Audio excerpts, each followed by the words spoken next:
This is Teresa Widdowson, and I am on location in beautiful downtown Morgan Hill, California, where we're at the house of Bill Tyndall.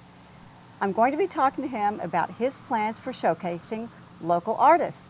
One of those artists will be joining us today, underwater photographer Dave Connor. Welcome to the Arts in Morgan Hill.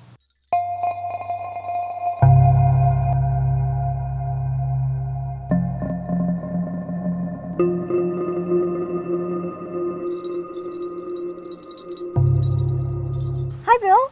Good afternoon. How are you doing? I'm great. How about you? I'm fantastic. What a beautiful day. It is. And we're in a beautiful setting. This house is awesome. I love your house. Well, thank you. I'm very blessed to be here.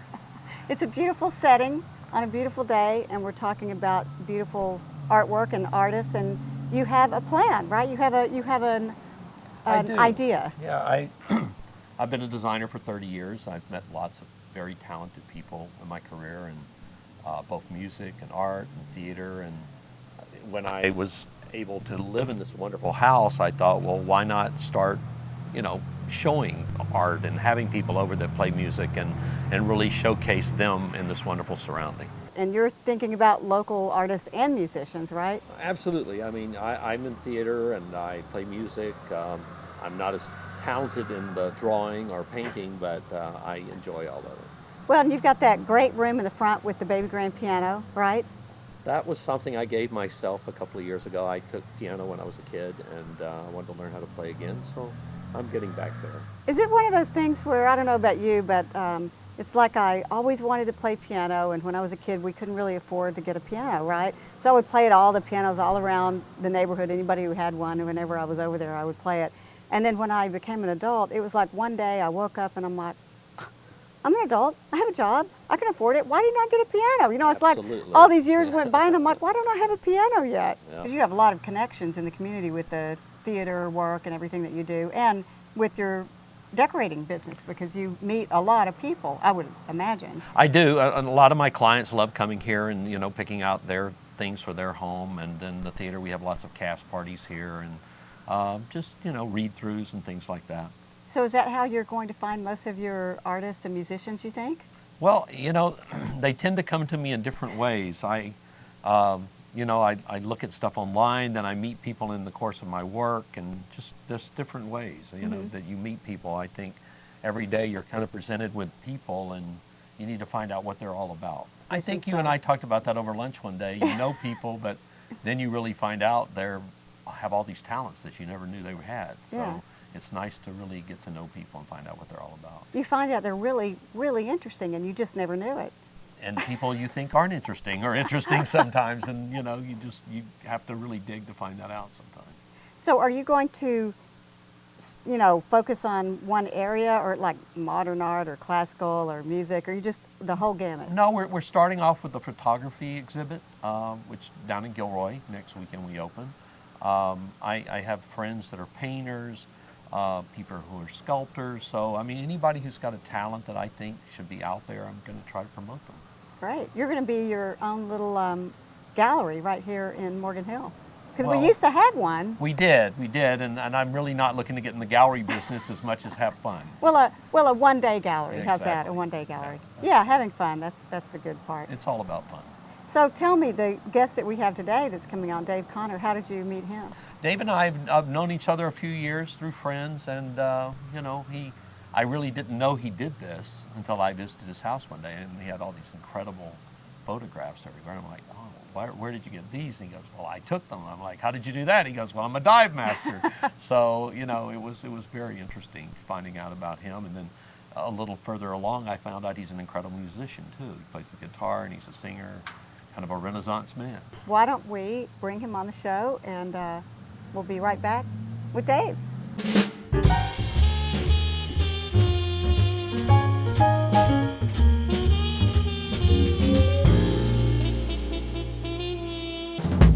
I'm back now with Bill Still, oh that's funny, and Dave Connor. How do you do? Good, thank you for joining us. It's a pleasure to be here.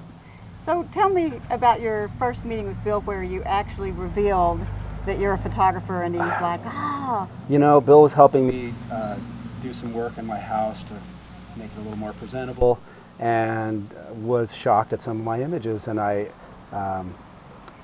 had never shown them before. I'd never had a show, and he convinced me with not too much arm twisting to do this. And it's been a passion of mine for about 11 years to take photos and dive. Obviously, I love to dive, but I had never really put it out there. So I'm really excited about the opportunity to do so.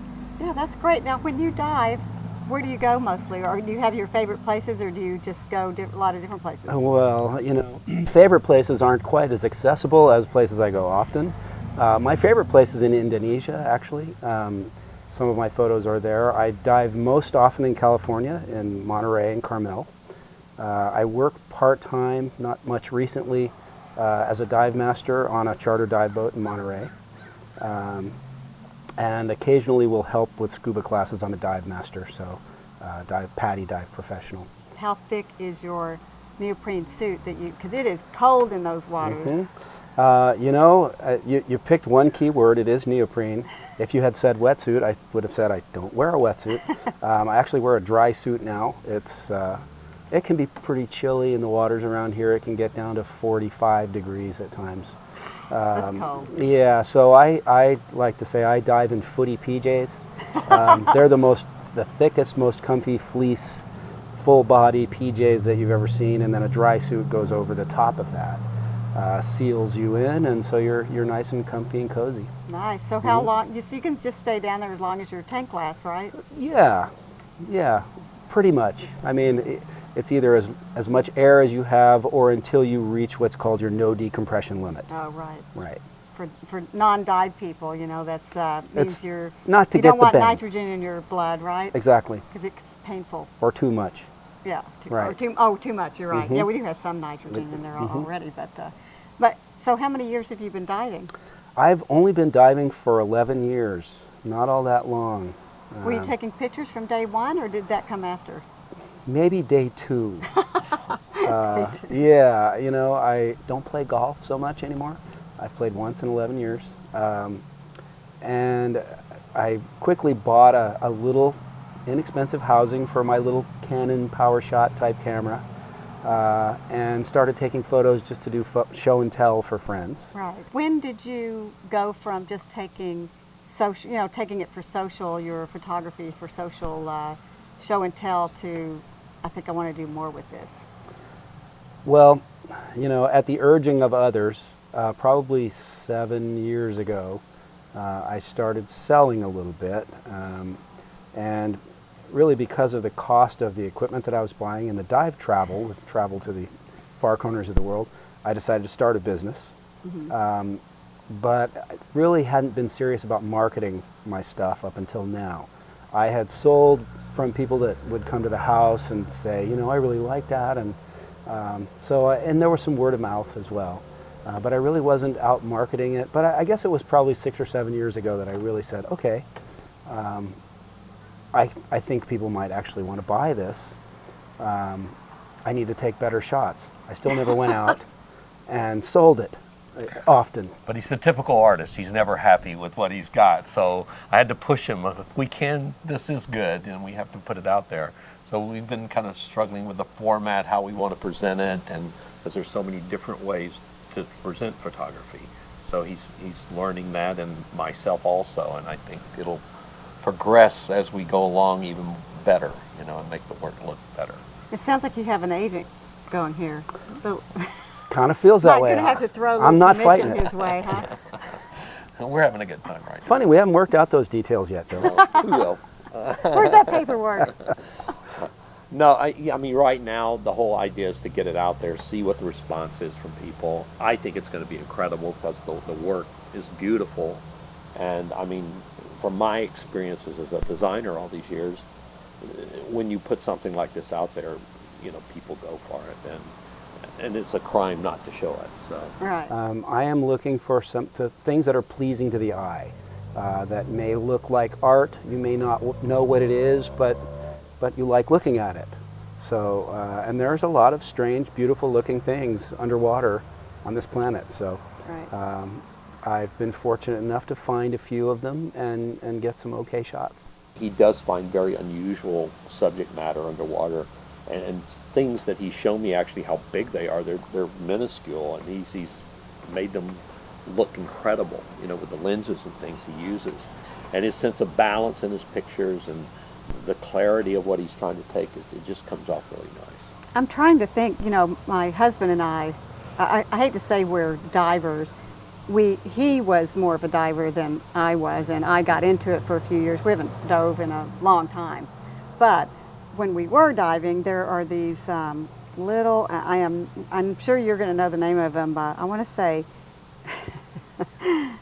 Nantucket, or what are they? What are those things Nudibranchs? Called? Nudibranchs. And they're like, well, how big are they? They're like really little, and and my husband has taken some pictures of them, and they're, you know, you blow up that picture and they look so big, and it's like you were saying, Bill, you're thinking, oh, this is a big animal that you could see, you know. No, it's like you have to find it and frame it, and it's really difficult getting shots in the water for many reasons. Beautiful. They are beautiful. They sort of refer to them as the butterflies of the ocean. They come in so many different colors and interesting little critters. How do you frame? Because, you know, if you think about, for people who've never dove, you're weightless. Well, you have weight belt on, but you know, you're weightless in a space, a water space, and you're trying to frame something that is usually probably moving, not always, but even when they're not moving, you've got the tide of the current, the ocean current, and you're trying to frame it, keep it in focus, frame it the way you want it, and you're moving. It's hard, isn't it? How do you It can be a challenge. It can be a challenge. Well, fortunately, in this age of digital photography, I'm not going to run out of film, so I can keep trying. You know, That's a good point. You know, I try not to anchor myself too much to anything. Doing so tends to injure life. Right, it kills you know, things. or you know, we refer to that as the a Godzilla diver, right? Right. So you're sort of crushing everything. But what I'll end up doing is I'll pinch if there's a little area of reef, and then I'll shove my camera rig up against my arm and try and get a little bit of stability, and then move in and out. You know, sometimes the focal length is maybe 1/4 of an inch, so it can be a challenge. Yeah. It can be a challenge. What are some of your favorites and why? And you know, I have one image that is of a turtle shot in the Philippines that's flying over a reef. I call it in flight. And that seems to be just a big hit with a lot of people. I like it. Just as it's very open and just kind of depicts freedom. I mean, this turtle's just cruising along, doesn't have a care in the world. Of course, what's not seen in the photo is me working as hard as I possibly can, trying to keep up to get a shot. But that's one of my favorites. Some are macro images of tiny little things that just have a lot of color and different shapes and textures. It was very difficult to cull this down to 30 or 40 pieces that we're going to show. And I mean, he's got hundreds, and I'm really looking forward down the road to us producing some more of those, you know, blowing them up and showing them to people. He's doing another process, though, and we don't have a lot of pieces that we're going to show this time. And he can tell you more about it, but he takes the images and does something on the computer to them to make them almost contemporary art, almost abstract art. You can tell her what you do. I use Well, don't give away your trade secrets. Yeah, I'm not going to. That's it. Forget it. You know, without giving away too much, I use a fractal program that's a plug-in that just sort of alters the image a little bit. You know, just enough to make you wonder if you, maybe even if you dove, you might still think, well, what is that? Right? Is that become that a kind little of thing? dreamy. and you might think that anyway. You might not have an idea what you're looking at anyway. But if I think that using this program on it is going to add a dimension that it wouldn't otherwise have, or that it needs, then I'll do it. Do you colorize things differently as well, or do you keep them natural? I try to keep the color the way it was shot. I will tweak things a little bit in Photoshop, but I really try to be a purist and get the shot that I'm going to display if I can. When I was learning about video and how to, you know, take good videography and that kind of thing, it was always, you know, because this is a famous line, oh, we'll just fix it in post. No, no, no, no, no. You don't fit. You try your best to get it right while you're shooting it. Then if you want to enhance it or change it or make it different or whatever to make it, you know, unique, maybe then you add a lighting effect or whatever. But it's not because your image wasn't good to begin with, because if that's the case, then, well, you shouldn't be using that image. You know, you should get it right. Well, anyway, I get on the soapbox. Well, and a lot of times that, again, back to the digital photography, if you hunker down on a subject and you stay there for a while and you take shots at different f-stops and different shutter speeds and different ISOs and with different strobe positionings, you get different effects. And maybe one of them will be the right one. Yeah. So and maybe one of them will actually give you something you weren't expecting, because that's always a pleasure. I would think that's kind of like decorating, because if you think about it, you can't fix it in post. Well, I guess you can. Let's say you got the curtain rod up and it wasn't the right length. I mean, you could hopefully bring it down and make it shorter, but if it's too short to begin with, you're screwed, right? Pretty much, yeah. You can't fix it in post. You can draw and you can design, you can lay things out, but I think every time I install a job, there's always a surprise about, you know, hopefully a good surprise, usually it is, about how it all comes together and kind of speaks to the person's personality. I think art makes people's lives better, music makes people's lives better, and these days and times, these are things that really don't cost a lot to do that make our lives better. Yeah, I agree. Now, did you have a favorite piece of Dave's? Well, every moment I looked, Of all those hundreds? I think my favorite's one called Saturn, and he can tell you what that actually is. It's a landscape, and what's the actual... Saturn is a shot done in the Solomon Islands of a brain coral, a large brain coral that's sort of half surrounded by some flat plate corals. And then this flat table coral that goes around it kind of gives it the effect of Saturn and the rings of Saturn, and so that's hence the name. So I think that's one of my favorite. Then he has another small series of 3 pieces with the clownfish. Oh, I love the clownfish. And they're hiding in some kind of organism or something, and it's very cool. That would be an anemone. Anemone, yeah. Now, for those of you who haven't dove, I know you know what a clownfish looks like, because I'm sure you saw Finding Nemo. Those little guys, those orange and white striped fish, those are clownfish. So, and they're so cute, aren't they cute? They are adorable. And they swim in and out of the coral, and now what they're doing actually is they're one of the few fish that are not poisoned by this coral, which is why they can get in there and snag food, right? It is exactly right. They're actually quite comical, because when you come in to take a shot, this cute little fish is trying to come out at you and look intimidating and scare you away from his home, and we've decided that it's okay to laugh into your regulator and get your Bubbles. shot. Yeah, oh, absolutely. That's funny. You know, keep on breathing. How did you get involved with diving in the first place? You know, it was something that I'd always wanted to do, and in 2002, I was dating someone who had been certified before, like 30 years before or something. I'm dating myself, and and so she said she'd go through it with me again. So so I went ahead and got certified. You know, took a class and got certified, and continued taking classes until I became a dive master. I actually did my dive master training through Brian and Mary Jo Nelson at Pacific Coast Scuba in Morgan Hill. Oh, right here. Now, were you living in Morgan Hill at the time? No, I was in San Jose. Wow, San Jose, and you came all the way down to Morgan Hill? All the way to Morgan Hill. Dive training. That's Yes. great. They actually also operate a charter dive outfit, the Beach Hopper 2, which is one of my favorite boats to dive on in Monterey area. So just taking dive lessons to get certified wasn't enough. You finished that and you were hooked. Is that what it was? I absolutely was hooked. It changed my life.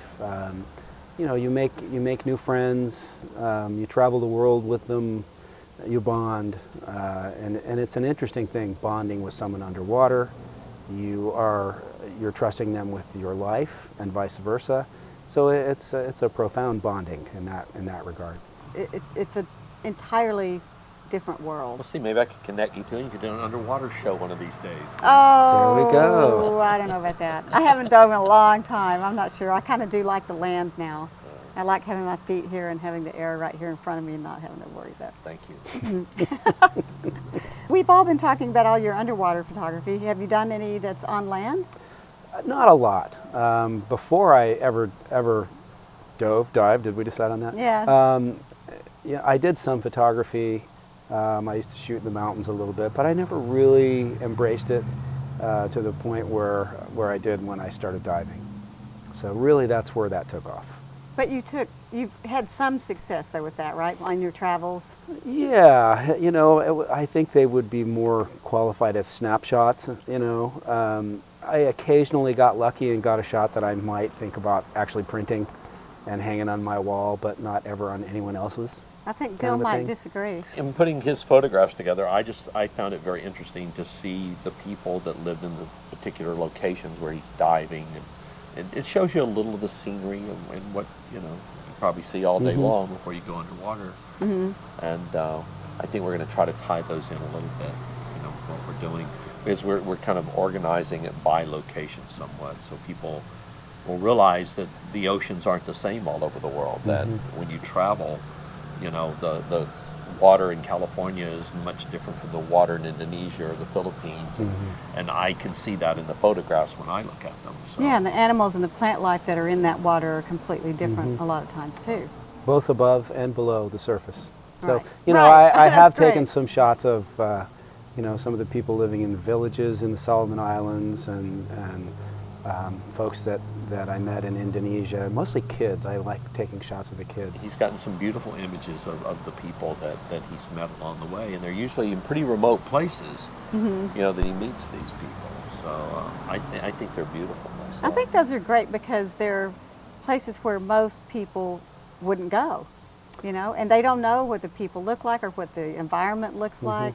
I know my husband and I went to a flea market, not a flea market, art show, like several years ago. We go to the one in, what is that, Marin County. Very good one. It's great. And we've bought artwork there that are pictures from like an African market or from like a remote Indian village, or because it's not like we can relate to the people necessarily, you know what I mean? But the images are just striking. We don't know the people. We don't, we're never going to see them.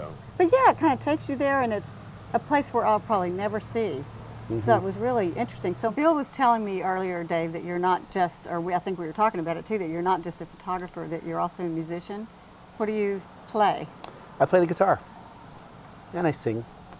He sings very well, and he's got a little sound recording studio in his house, and he's very talented. Is he being humble? Very. What kind of music do you play? I play a lot of different kinds of music.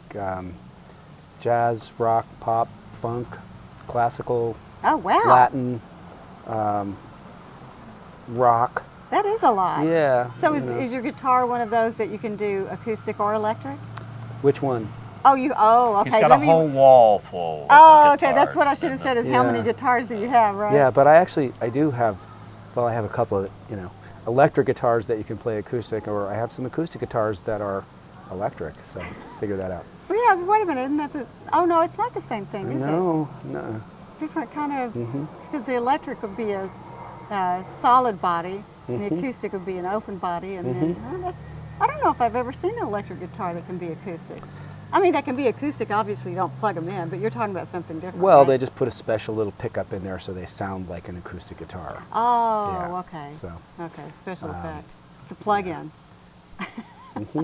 Yeah, I have been exercising the right side of my brain for far longer playing music than I have with the photography. So. Oh, really? Yeah. Do you write your original music, or do you do covers? I do some writing and covers as well.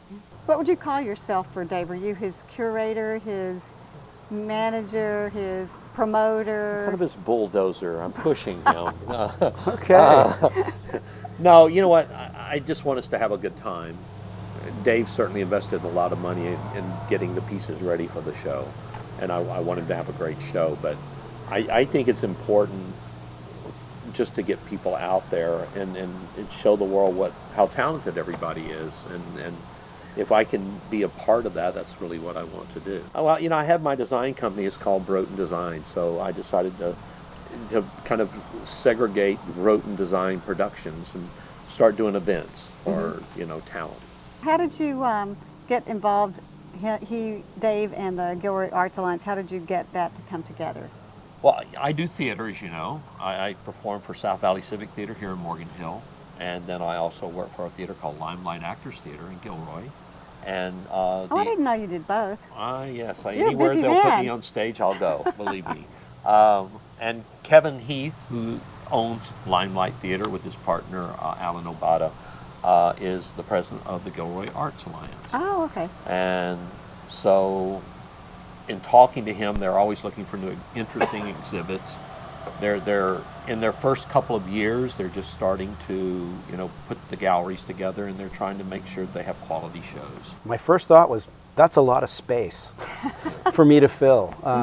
So, it was a little bit of a shock how much art I was going to be displaying. Really, just how much wall space there was. And how many pieces are you displaying? About 30. Oh, okay. Oh, yeah, that's a lot. But as far as the concept of the place, having the theater and the gallery in the same place, it was really neat. I really enjoyed it. Dave, do you have a location on the internet where people can go and I do. learn about you? And I don't know if you'd learn about me, but I do have h2ography.com. and that's H2O is in the letter O, not the number That's O, correct. right? As in the periodic table of elements. Okay.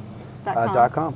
Okay, great. I just want him to come out and experience the new art center down there, and if you have something you want to show, contact me. I'd love to help people put shows together for their art. And how do you want them to contact you? Email? They can contact me through Broughton Designs, which is BROTINDES at AOL.com.